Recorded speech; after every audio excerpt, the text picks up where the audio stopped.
Halo semuanya, selamat datang di video mata kuliah algoritma dan pemrograman. Pada video kali ini, kita akan membahas tentang array satu dimensi. Apa itu array? Array adalah sebuah tempat penyimpanan yang dapat kita gunakan untuk menyimpan lebih dari satu objek yang memiliki tipe data yang sama.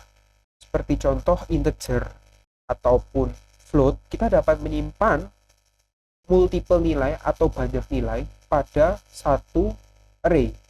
Jika kita memiliki array bertipe integer, maka kita dapat menyimpan beberapa nilai integer di dalam sebuah array.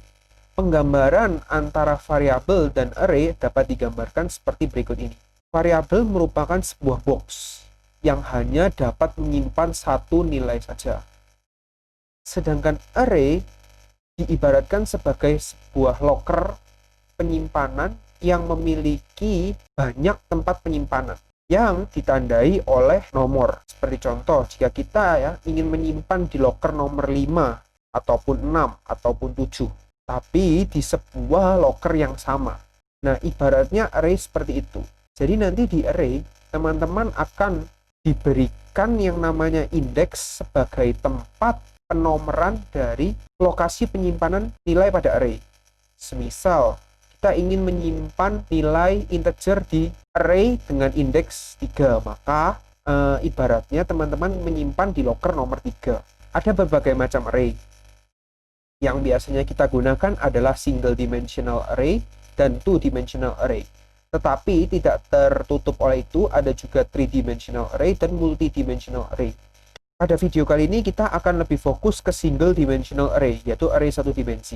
Ada beberapa hal yang perlu teman-teman ketahui mengenai array. Array dimulai dengan indeks 0 atau nomor 0. Array dapat menyimpan beberapa data dengan tipe data yang sama, dan array yang sudah dideklarasi panjangnya tidak dapat dirubah. Seperti contoh di bawah ini. Kita memiliki array dengan panjang 10. Maka indeks pertamanya adalah 0 dan indeks terakhirnya adalah 9. Nah, saat teman-teman hitung 0, 1, 2, 3, 4, 5, 6, 7, 8, 9, maka akan berjumlah 10 dan tidak dapat kita tambah. Jika kita ingin menambahkan menjadi 20, 30, atau 100, maka kita perlu mendeklarasi ulang array tersebut. Tapi perlu diingat bahwa indeks pertama dari semua array yang kita buat adalah 0. Untuk membuat array satu dimensi di Java, memiliki sintaks seperti berikut ini. Kita ketikkan tipe datanya terlebih dahulu, lalu diberi kurung siku, lalu nama array-nya, sama dengan new, tipe data yang sama seperti yang dideklarasi, dan terakhir diberi kurung siku, di dalamnya diberikan panjang dari array. Seperti contoh berikut ini. Jika kita ingin memiliki array satu dimensi bertipe integer, maka kita perlu membuatnya seperti contoh berikut ini. int, kurung siku, lalu nama array-nya sama dengan new, tipe data array-nya yaitu integer, kurung siku, dan di dalamnya diberikan panjang yaitu 10. Seterusnya, untuk float, double, dan string juga bisa dibuat jadi array seperti contoh pada layar video ini. Nah, jika kita memiliki array bertipe integer dengan panjang 10, maka kita dapat mengisikan masing-masing indeks tersebut dengan cara berikut ini. Kita memanggil nama array-nya disertakan dengan kurung siku untuk memberikan indeks. Indeks ini penting untuk array. Jadi teman-teman, kalau tadi seperti penggambaran yaitu locker. Jika kita ingin menyimpan di locker 0, maka kita harus menyertakan nomor 0. Tapi jika kita ingin menyimpan di locker 1, maka kita harus menuliskan indeks 1. Seperti itu. Nah, pada contoh ini kita dapat mengisikan masing-masing indeks 0 sampai 9 dengan angka seperti contoh pada video ini. Nah, array memiliki beberapa fungsi. Salah satu yang sering kita gunakan adalah length, yang kita gunakan untuk menghitung panjang dari array tersebut. Semisal kita mendeklarasi array dengan panjang 20. Tapi kita ingin lebih fleksibel untuk coding-coding di bawahnya.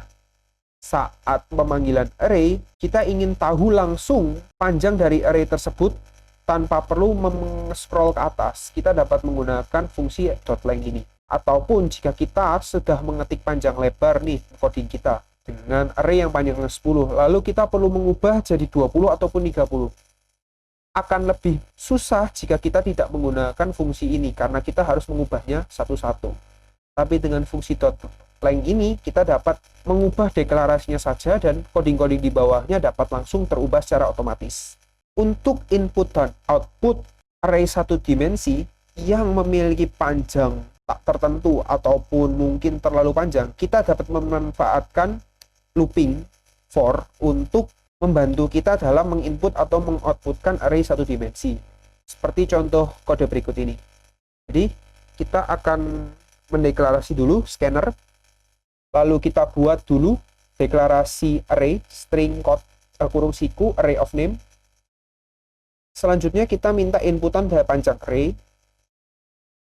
Setelah inputan selesai dimasukkan, maka kita perlu menginisialisasi array tersebut dan panjang array-nya, yaitu kita panggil array of name sama dengan new tipe datanya string di dalam, lalu disertakan juga kurung siku yang diberikan variabel panjang array. Nah, untuk melakukan input karena inputan dari user dan tidak menentu, maka kita dapat memanfaatkan for untuk melakukan input seperti kode berikut ini. Untuk output juga sama, kita juga dapat memanfaatkan looping. Oke, sekian video array satu dimensi pada kali ini. Terima kasih.